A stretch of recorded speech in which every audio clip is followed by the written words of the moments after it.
जय हिंद, जय भारत, जय श्री राम। आज का विषय है महंगाई का कारण। देखो, आज समाज में हम एक देख रहे हैं, प्रथा चल रहा है। बहुत लोगों को तो मालूम है, लेकिन जानबूझकर के किसी भी सरकार को बदनाम करना। ऐसे वर्तमान समय में भारतीय जनता पार्टी की सरकार है, तो कुछ लोग ऐसे हमको मिले कि नरेंद्र मोदी को बदनाम करते हैं।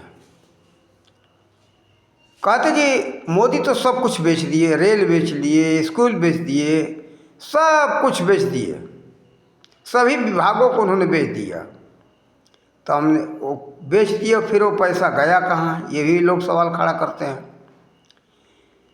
तो हम पूछते कि बेच दिए, कितने में बेचे, क्या तुमको मालूम है? उसका जवाब दे पाना बहुत मुश्किल होता है। कब बेचे, कितने में बेचे, किसको बेचे, बस किसी राजनेता ने कह दिया, ये विपक्षी, कि सब बेच दिए। और बेच देने के कारण ये महंगाई बढ़ी हुई है। ये सरकार को केवल कटघरे में खड़ा करने का ये साजिश है कि महंगाई का सारा बोझ सरकार पर थोप दो। तो ये समाज का हम एक मानसिकता देखते, कोई भी सरकार हो, ये नहीं कि भारतीय जनता पार्टी की सरकार, कोई भी सरकार आता है, सभी सरकारों को ये लोग बदनाम करते हैं।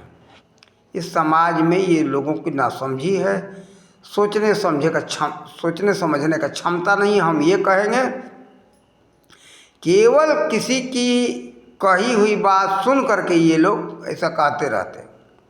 लेकिन महंगाई का मुख्य स्रोत कहाँ से है, ये ध्यान नहीं देते कि जानबूझ करके केवल दूसरे पर थोपते जाओ। आज तो ये भी देखते, गलती करते जाओ, दूसरे ऊपर थोपते जाओ, खुद गलती करो, दूसरे को गलत कह दो। एक प्रथा से चल पड़ा है, हम ऐसा भी देख रहे हैं। देखो, अनाज हो, फल हो, सब्जी हो, सबके महंगाई का कारण है, ये हमारे समाज का देन है। देखो, ये सबको पता है। अभी गेहूं बुआई का सीज़न चल रहा है। आज हम 1 दिसंबर 2024 को हम ये वीडियो बना रहे हैं। अभी गेहूं बुआई का सीज़न चल रहा है।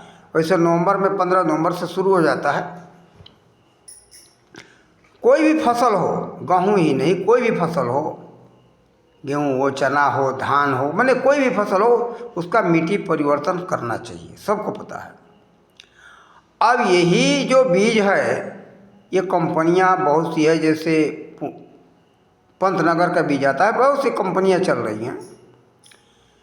तो जैसे उत्तराखंड से आ गया बिहार में, और बिहार का चला गया उत्तराखंड में बीज, यही लोग करते हैं और कुछ नहीं करते। बीज वाले बीज उत्पादन इनका फार्म है, लेकिन अपने फार्म में उसका अच्छा पुष्ट दाना, मजबूत जो दाना होता है, बड़ा दाना का बीज रखते, और यहाँ से क्या करते, बिहार का दाना अपने फार्म का भेज दिए उत्तराखंड में, और उत्तराखंड का यहाँ ला दिए। अब उसको क्या करते, 500 रुपये किलो, 200, 500, 700, 1000 रुपये किलो तक ये लोग बीज वाले बेचते हैं। सब्जियों का बीज तो बहुत 10,000, 15,000, 20,000 रुपये किलो तक बिक रहा है। तो ये लोगों का सोच है, जो किसान है, इनका सोच है, भाई हम ये भाव खरीद करके अगर फसल लगाए तो हमारा उपज अच्छा हुआ। देखो, आप लोग 10,000 रुपये, 20,000 रुपये खरीद करके मत लगाओ। सभी किसान क्या करें, अपने अपने खेतों में बीज बनाए, और ये मिट्टी में ही उत्पादन होता है, और दूसरे तरह से वो कोई उत्पादन नहीं करते। हाँ, कुछ संरक्षण करने की उनकी विधि है, वैसे संरक्षण करके पुष्ट दाना का बीज रखो, और उत्तराखंड वाले किसान यहाँ भेजें और बिहार वाले वहाँ भेजें, उत्तर प्रदेश वाले ऐसे परिवर्तन कर लें। और इतना लंबा ना कर सको तो कम से कम 10, 15, 20 कोस, यानी 30-35 किलोमीटर अंतर कर दो। अरे 10-5 किलोमीटर अंतर कर दो, केवल मिट्टी परिवर्तन हो जाना चाहिए, उपज बढ़ जाएगा। पूरा पक्का हमें जानकारी इस बात का। अब रही खाद की बात, सबको पता है कि रासायनिक खाद से बीमारियां बढ़ रही हैं, कीटनाशक दवाइयों से बीमारियां बढ़ रही हैं, जहरीले अनाज हो रहे हैं, देखो इतनी महंगी महंगी जो दवाइयाँ खरीद रहे हो, कीटनाशक, उसका खर्चा कहाँ जा रहा है? फसल के ऊपर जा रहा है। देखो आज से 50 साल पहले की बात हम बताते, अपने आंखों देखा हुआ हाल, जो कि बिना खाद का, बिना रासायनिक खाद का और बिना कीटनाशक छिड़के हुए बहुत अच्छे फसल होते थे। अब वही फसल हम देख रहे हैं कि बिना दवा डाले हुए उपज नहीं होता। यहाँ तक देखते कि दवा डालो जितना भी कीटनाशक, लेकिन बीमारी जाती नहीं।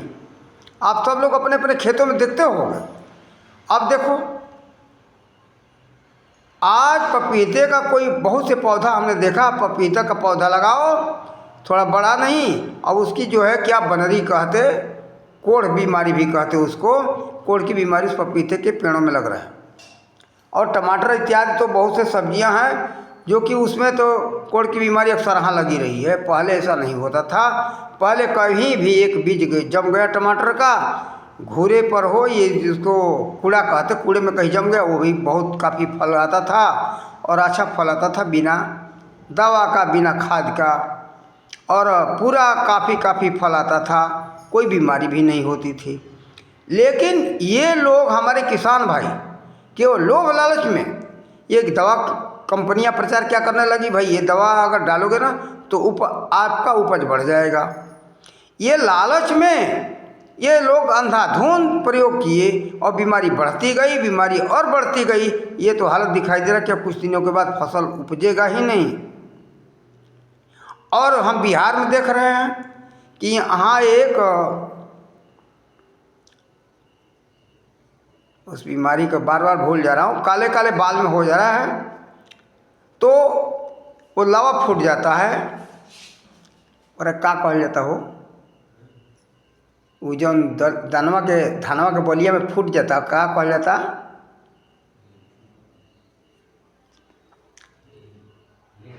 लेढ़ा बीमारी का नाम है। जो हमने बचपन में लेढ़ा गेहूं में ही देखा था, कहीं कहीं वो भी थोड़ा कहीं कहीं होता है, गेहूं में इतना लेढ़ा नहीं होता है कि पूरा खेती बर्बाद हो जाए। लेकिन अब तो धान के फसलों में ये होने लगा कि लेढ़ा नाम की बीमारी बहुत हो रहा है।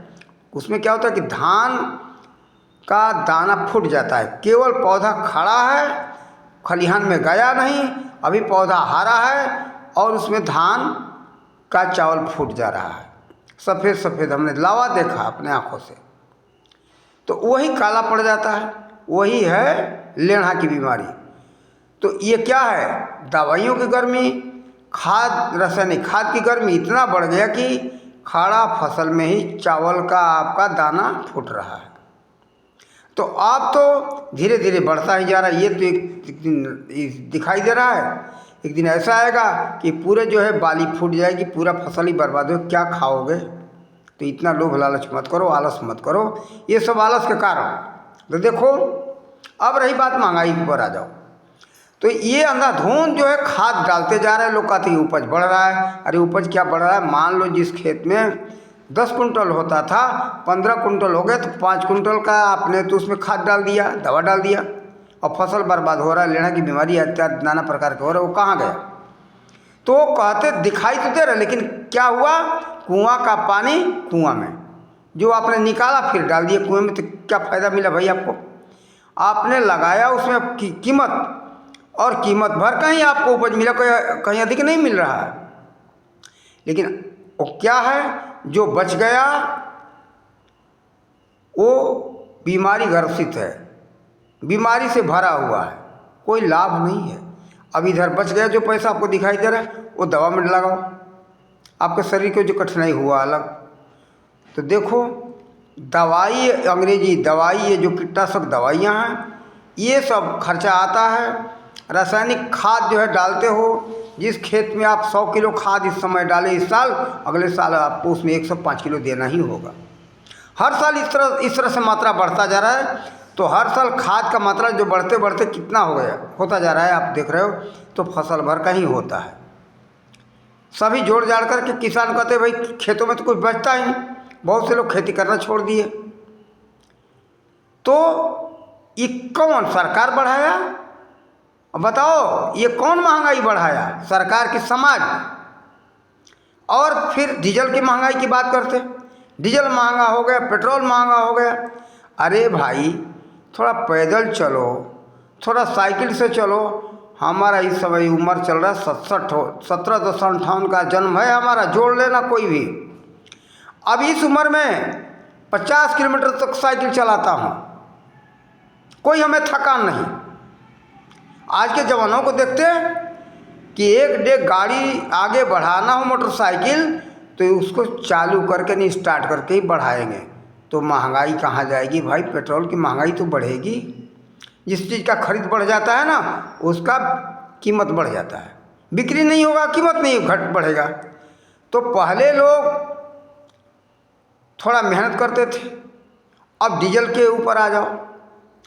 तो ये हमने गाड़ी के ऊपर दिया, मोटरसाइकिल के ऊपर, लेकिन कार हो, मोटरसाइकिल हो इत्यादि जो है पेट्रोल की महंगाई की बात। तो पहले हमारे लोग थोड़ा जो है मेहनत करते थे, साइकिल से, बैलगाड़ी से, पैदल चल करके, तो शरीर स्वस्थ भी रहता था।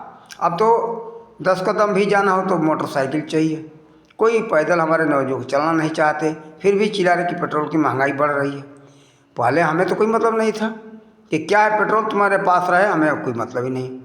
हाँ ठीक है, तो आज से मान लो 10 वर्ष, 20 वर्ष पहले, 50 वर्ष पहले लोग यात्रा करते थे, साइकिल से करते थे, पैदल चलते थे। अब देखो उसमें क्या है कि हमारा वायुमंडल शुद्ध रहता है। पेट्रोल की महंगाई की तो बात किनारे रखो, आज इसी वायुमंडल में प्रदूषण फैलने का नतीजा है कि इतनी बीमारियां उससे भी बढ़ रही है, बहुत काफ़ी बीमारी बढ़ रही है, बहुत से नुकसान हो रहा है। अब इसी बिहार में हमने देखा था, कोहरा नहीं होता था, माघ महीने, जनवरी में, दिसंबर में कोहरा नाम का कुछ नहीं था।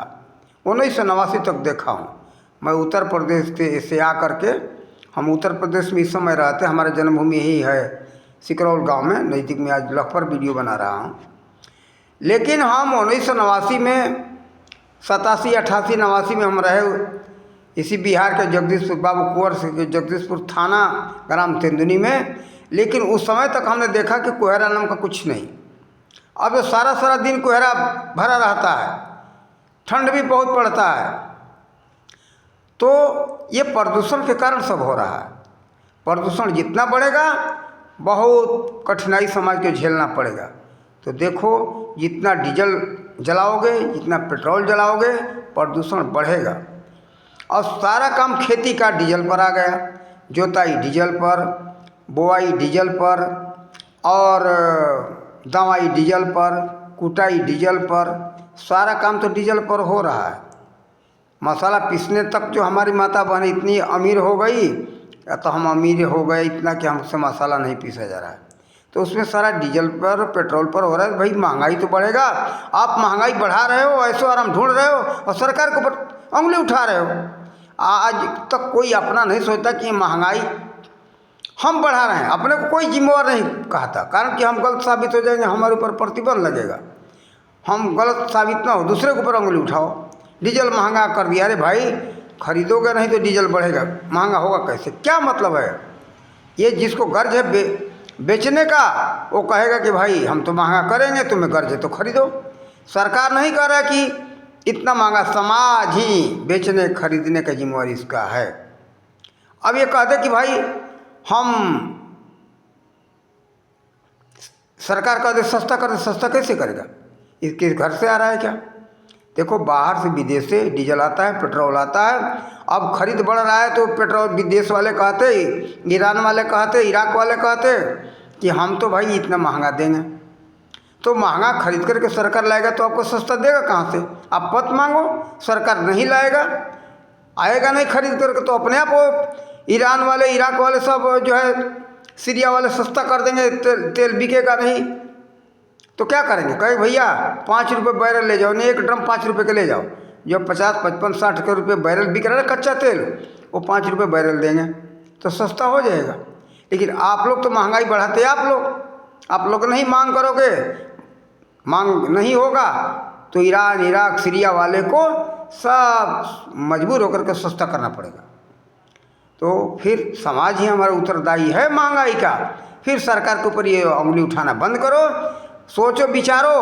हम किसी के नहीं हैं, हम सबके हैं ना, तो किसी का नहीं। सरकार हमारा दुश्मन नहीं ना, हमारा समाज दुश्मन है। जो सत्य है वो बात बता रहा हूँ, स्वयं विचार करके देखो। हमारे लिए कोई गलत नहीं है, कोई सही नहीं है, हमारे लिए सब बराबर हैं। समाज ही सरकार है, सरकारी समाज है। कारण कि समाज ही सरकार को बनाता है, सरकार समाज को नहीं बनाता। आप ही लोग सरकार हो और आप ही लोग समाज हो, सब आप ही लोग जिम्मेवार हो महंगाई का। क्यों सरकार के ऊपर उंगली उठाते हो?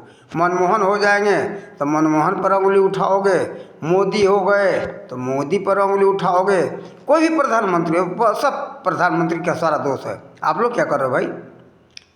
वही कहते कि पैदल मत चलो, वही कहते कि साइकिल मत चलाओ, वही कहते कि रासायनिक खाद का उपयोग करो। मोदी तो कहते हैं भाई गाय के गोबर का, देसी गाय का खाद, गाय के गोबर का खाद बनाओ, मूत्र का खाद बनाओ, कीटनाशक बनाओ। तो आप लोग मेहनत करना चाहते नहीं हो, आलस में क्या करो, बस ला करके डाल दो रासायनिक खाद, यूरिया लेके आओ, पोटास लेके आओ, फॉस्फेट लेके आओ, डाल लो और फिर सब सरकार के ऊपर उंगली उठाओ। देखो हम देखते आज आयुर्वेदिक दवाइयाँ बहुत सस्ती सस्ती हैं। फिर जड़ी बूटियों पर आ जाओ, घर में है आपके, लेकिन उसमें थोड़ा सा मेहनत करना पड़ेगा, समय देना पड़ेगा। वो ना करके बस क्या करना है भाई, एक टैबलेट लाओ खा लो, तो उससे आपको परेशानी भी बढ़ता है, पैसा भी देना पड़ता है, केवल आलस के कारण। जैसे उदाहरण दो, किसी को खांसी हुआ है तो हम बहुत लोगों को बताते हैं कि खांसी के लिए कोई दवा लाने की ज़रूरत नहीं है। क्या करो, आपके घर में हल्दी है, थोड़ा शुद्ध गुड़ ले लो, कोल्हू का गुड़ ले लो, गाय का दूध ले लो, उसका काढ़ा बना के पियो, 2 टाइम आपकी खांसी गायब हो जाएगी। तो ये लोग कहते हैं ये कौन करने जाएगा, कौन काढ़ा बनाएगा, कौन हल्दी पीसेगा? तो बताओ, इतना आलसी लोग हो गए कि कौन काढ़ा बनाएगा, कौन हल्दी पीसेगा, बताओ। और काढ़ा बनाने से बचते भाई, लाओ टैबलेट लाओ, एक मुंह में डाल लो, खा लो, आराम हो गया। लेकिन वो सदा के लिए आराम नहीं होगा, अरे आपके शरीर में नुकसान भी पहुंचाएगा। आयुर्वेद का सिद्धांत जो है ना ठंडा है, जड़ी बूटियों का सिद्धांत ठंडा है, लेकिन एलोपैथिक दवाइयों का सिद्धांत गर्म है। एक बीमारी को थोड़ा दबाएगा और 10 बीमारी आपके शरीर के अंदर डाल देगा वो। तो ऐसा मत करो। सब जो हमारा समाज उत्तरदायी है महंगाई का, सरकार के ऊपर उंगली उठाना बंद करो। सोच लो, विचार लो, ये पागल सखी साधु क्या कह रहा है। अगर अच्छा लगे तो आज से, अभी से आप लोग मेहनत करना सीखो, लोभ लालच छोड़ो। लोभ लालच छोड़ करके अपना देसी गाय के गोबर से, देसी गाय के मूत्र से खाद बनाओ और कीटनाशक बनाओ। सारा महंगाई ख़त्म हो जाएगा, आपके घर से सारी बीमारियां चली जाएगी, आप लोगों का उम्र अधिक होगा, आप लोग निरोग रहोगे। निरोग रहना चाहते हो और स्वस्थ रहना चाहते हो, अधिक उम्र वाला होना चाहते हो, तो ये सिद्धांत अपनाओ और महंगाई से भी मुक्ति पाओ। इन्हीं शब्दों के साथ अपने वाणी का विराम देते। जय हिंद, जय भारत, जय श्री राम।